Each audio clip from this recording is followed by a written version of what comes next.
Welcome to Books on Air, the podcast that tells the story behind the book. It includes insights from authors about how they compose their work, what inspires them, and what they hope you'll take away from their book. Here's your host for this episode of Books on Air, Suzanne Harris. Welcome to the Books on Air podcast. I'm Sloan Fremont, filling in for Suzanne Harris. This is a podcast where listeners get the secret story behind every book. Joining me today is Stephen Jones, author of the book Galusha Crisis Courage in a Civil War Pastor. Have you ever faced a serious moral dilemma and realized that there is a costly way through it and an easier way out of it? And which one would you choose? This was the moral dilemma that Reverend Galusha Anderson faced when he arrived from the North to serve a congregation of divided loyalties in a divided city during the Civil War. Stephen, I want to welcome you to the Books on Air podcast. Thank you, Sloan. Good to be with you. Yeah, so let's start out by telling the audience just a little bit about yourself and what led you to write your book, Galusha Crisis Courage in a Civil War Pastor. Okay. Well, like Galusha Anderson, I have been a lifelong American Baptist pastor, and I was called to serve Second Baptist Church in St. Louis, which is the church that he served during the Civil War. Mm-hmm. And I happen to be, it's an old church founded in 1833, and I happen to be kind of meandering through the archive room and the shelves and everything in there, and I ran across his book. This is it right here, A Border City During the Civil War. And I read it a couple of times. I was kind of intrigued by it. Mm-hmm. And I really didn't know much about him. In fact, I don't know that I'd even heard of him before I took over that pastorate. But he had a very significant pastorate in St. Louis. It was kind of a pivotal moment in the life of that church. And it was kind of a crucible moment in his own life. Mm-hmm. Mm-hmm. And so your book is a little different in that it's both a novel and a biography, and it includes both fiction and nonfiction. Can you tell us how you were able to weave that all together into the story? Well, that's what took so long. Yeah. I've been trying to get for over a decade. Well, when I read his book is a little bit of a dry history of St. Louis, the civil societies, the prisons, the commerce, the organizations, the churches, and all that. And but I realized that when I was reading it, that didn't really, it was okay, and it's history. I appreciate history and all that, but it didn't cause me to want to write a book about it.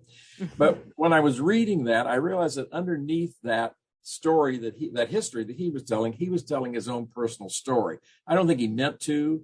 I know that wasn't his intent, but there was a lot of his own personal story that was coming out in kind of the underneath side of his much thicker book than mine.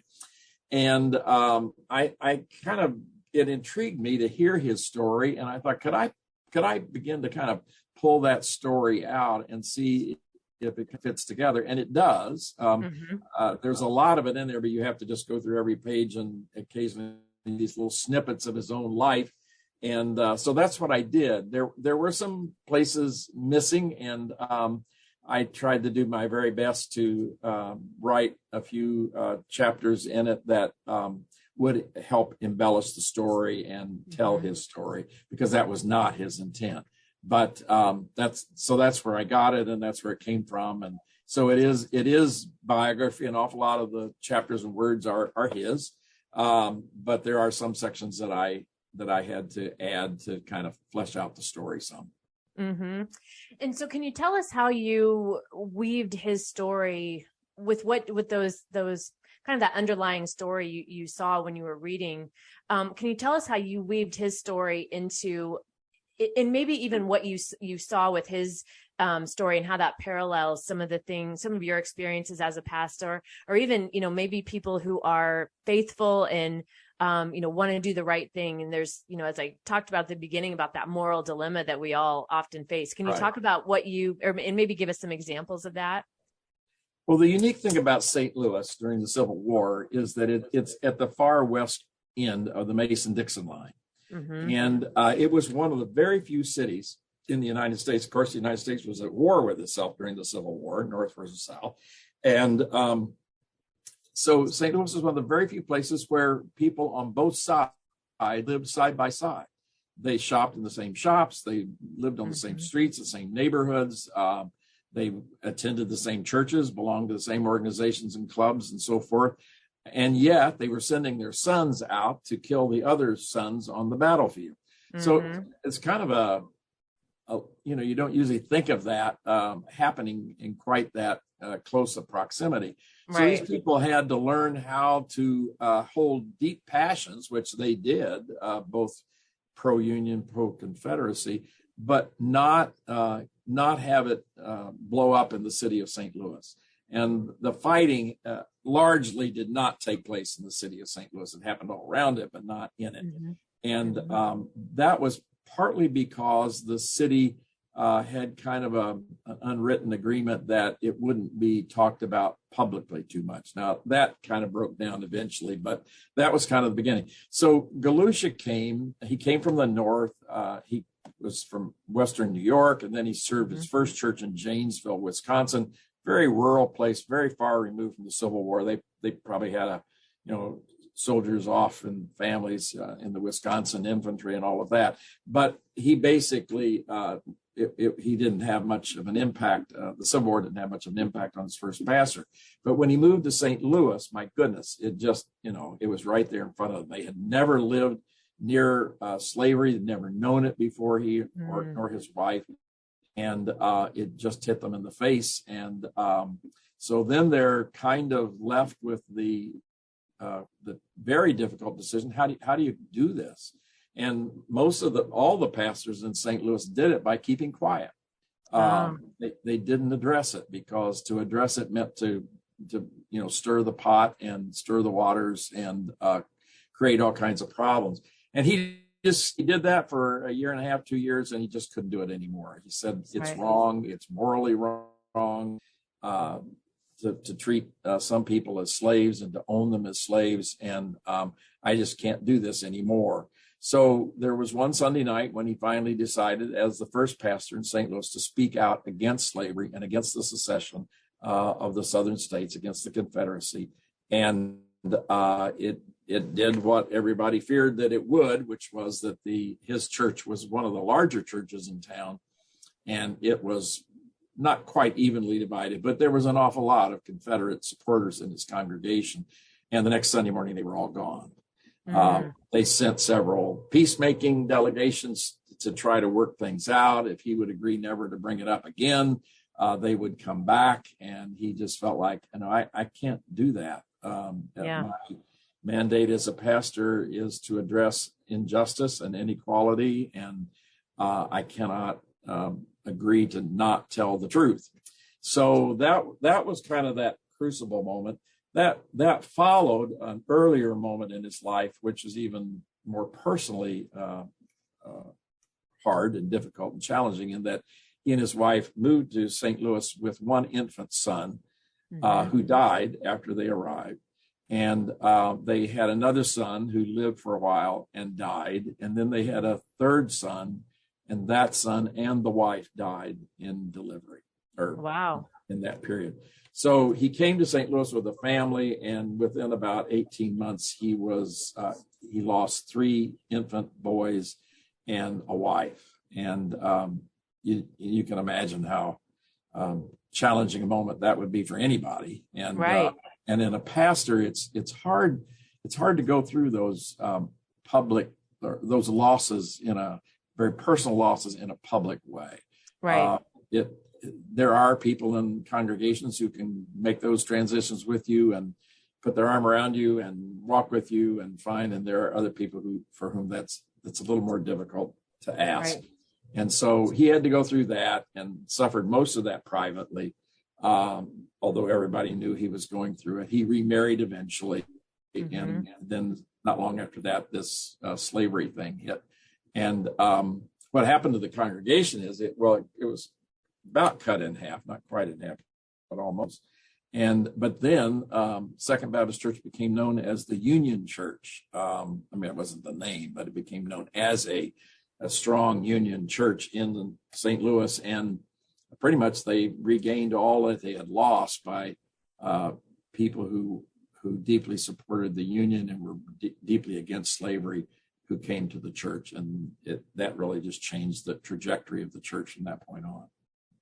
Yeah, and that willingness to stand and speak up in the face of injustice, and not being able to just quietly go along, right? I think that's something everybody listening can relate to. What did you learn about the cost of speaking the truth, or maybe upsetting the status quo, as you researched and wrote your book? Yeah. Well, I've been a pastor for 50 years, so I know this from the inside out, and I think every pastor does. You can be a pastor and not address anything that matters beyond the just inside life of your parish. But if we're followers of Jesus, that doesn't really fit the person that we're following. So I think that had he come to St. Louis and had he stayed 10 years, let's say he came in the 1850s and then the Civil War in the 1860s, I think it could have been a different outcome, because my experience is that if you take these strong stands very early in your pastorate, before you've really gotten to know the people and they've gotten to know you, but after you've buried a few of their beloved members, and you've married a few of their beloved members, and you've baptized a few of their beloved members, and you've been at the hospital with many of them, you do that for 6, 8, 10 years, and your life and theirs are woven in together. There's a trust, people will give you a little bit more rope to address what you feel you need called to address if you have that kind of history. Unfortunately, he came right at the breakout of the Civil War, and felt called, whether he was right or wrong is history, I guess, but he felt called that he had to address it in the kind of first 2-3 years of his pastorate. And because of that, and because he'd just been through this terrible personal loss, where he probably had turned in on himself some, didn't get out as much, just processing his own grief over the loss of his wife and his 3 sons. The combination of all that together was probably not the best for taking such a big stand. I can't criticize him for it. I actually find him to be something of a hero of faith, because sometimes you just have to do it. And if it costs you, it costs you. If it costs your church, it costs your church. I think sometimes you have to say it's worth it.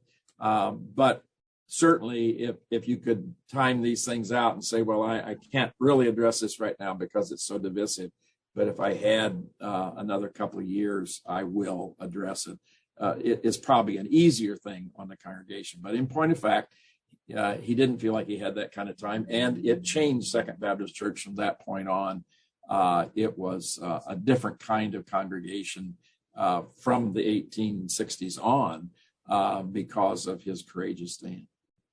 Yeah, because of his stance. And do you think his taking that stance, and even though people left, do you think it had an impact do you think there was like a ripple effect out of actually having an impact of huge? It was huge. Yeah. In fact, not within, I think it was like 12 to 18 months after he did that, practically every Methodist, most Presbyterian, there was one that didn't, but most Presbyterian, most Episcopal pastors, the mainline denomination pastors also spoke out.